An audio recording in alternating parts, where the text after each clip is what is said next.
Здравейте, приятели и любители на астрологията и добре дошли в Сакрадота подкаст. Това е месечния хороскоп за май 2026 година за родените с асцендент, слънце или луна в зодия Везни.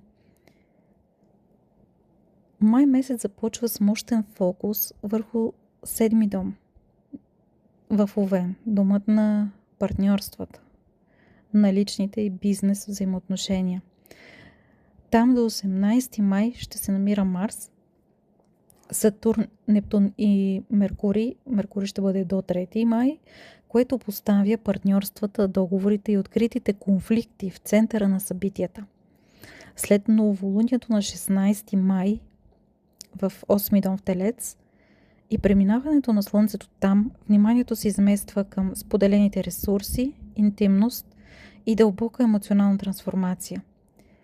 След 22 май планетите масово преминават в Близнаци, в 9-ти сектор от вашата карта.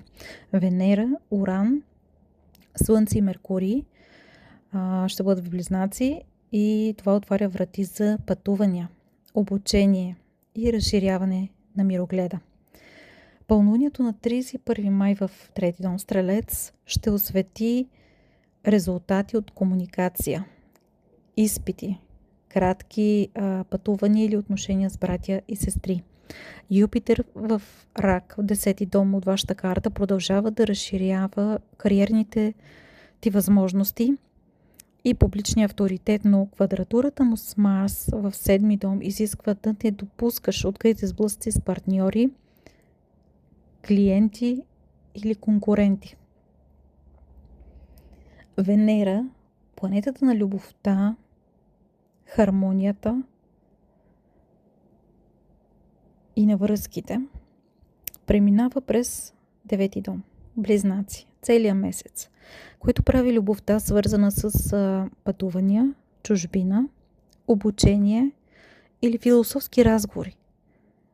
Може да дойде да се появи неочаквано запознанство с човек от различна култура или чрез академична среда е силно вероятно. Точният секстил с Сатурн в 7-ми дом в Овен, началото на май, ти позволява да превърнеш една романтична връзка в стабилно партньорство с ясни граници и взаимна отговорност, особено ако сте на разстояние един от друг.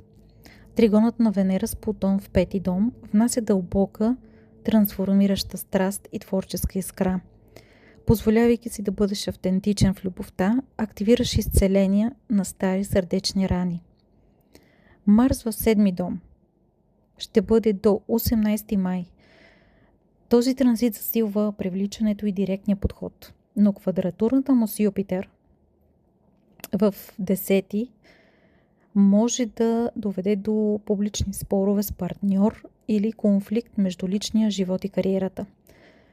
Търси баланс, без да жертваш нито едното.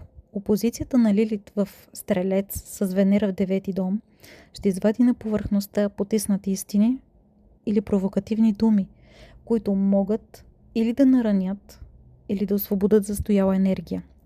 Избери честността пред мълчанието. Пълнолунието на 31 май в твоя 3-ти дом ще доведе до кулминационен разговор с близък човек, брат, сестра или съсед, който ще осветли какво трябва да промениш в начина си на общуване.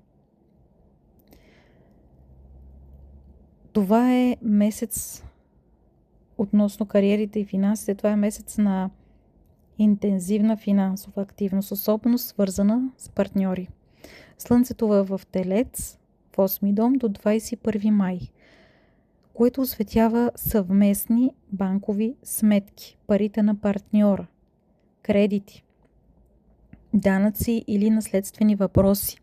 Време е да се вземеш с документация и преговори по тези теми.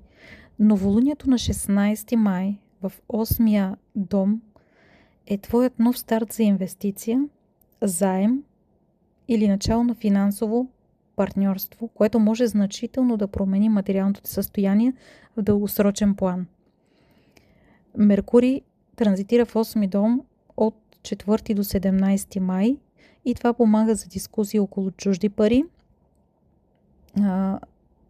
Също и за договори, все пак Меркурий все още е директен. Докато след 18 май в 9 дом носи приходи чрез консултиране, преподаване или пътувания.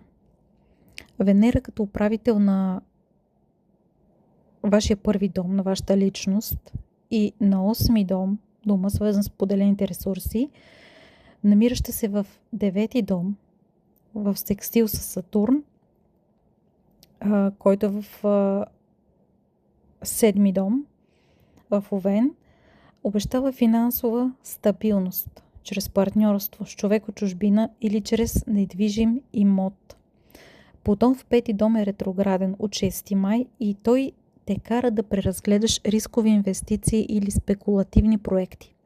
Оттегли се, анализирай и едва тогава действай. Юпитер в 10 дом продължава да ти носи признание и разширяване на професионалната сфера, но квадратурата с Марс в 7 предупреждава, че агресивни конкуренти или публични спорове могат да навредят на репутацията, ако не запазиш дипломатичност. До 18 май Марс преминава през 7 дом в Овен, а Сатурн и Нептун също са там, което може да създаде напрежение чрез конфликти с други хора. Енергията ти зависи пряко от хармонията в партньорствата, така че избягвай ненужни спорове. Марс е планетата на действието и активността, но Марс е и агресор и в зависимост вече, ако прави повече напрегнати аспекти към ваши лични планети, наистина може да другите хора да ви предизвикат, просто да влезете в нужни конфликти.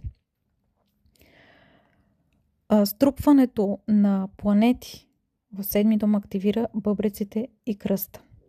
Така че пий повече вода и избягвай прекомерното застояване в седнало положение. Точният съвпад на Хирон с Меркурий в 7 дом около 1-3 май ти дава мощен шанс да изцелиш стара рана, свързан с комуникация, партньорство. Било тя романтична, бизнес или семейна, като изразиш на глас това, което те е наранило.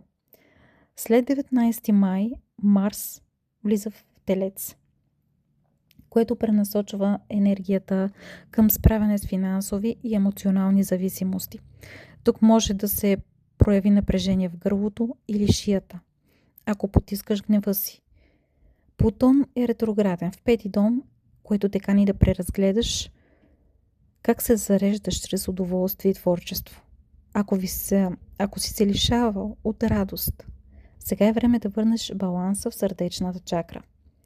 Тригонът Уран-Плутон подкрепя внезапни прозрения за здравето, които идват чрез пътуване или ново хоби, носещо физическа активност. Този май е покана да погледнеш на партньорството като на огледало, което ти показва собствените ти скрити ресурси или пък недостатъци. Новолунието в 8 дом ти напомня, че силата не е в това да контролираш другия, а в смелостта да споделиш уязвимост и да изградиш общо богатство, материално и душевно.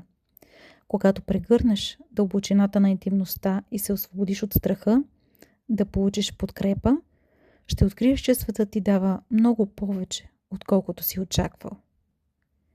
Благодаря ви, че бяхте с мен. До нови срещи!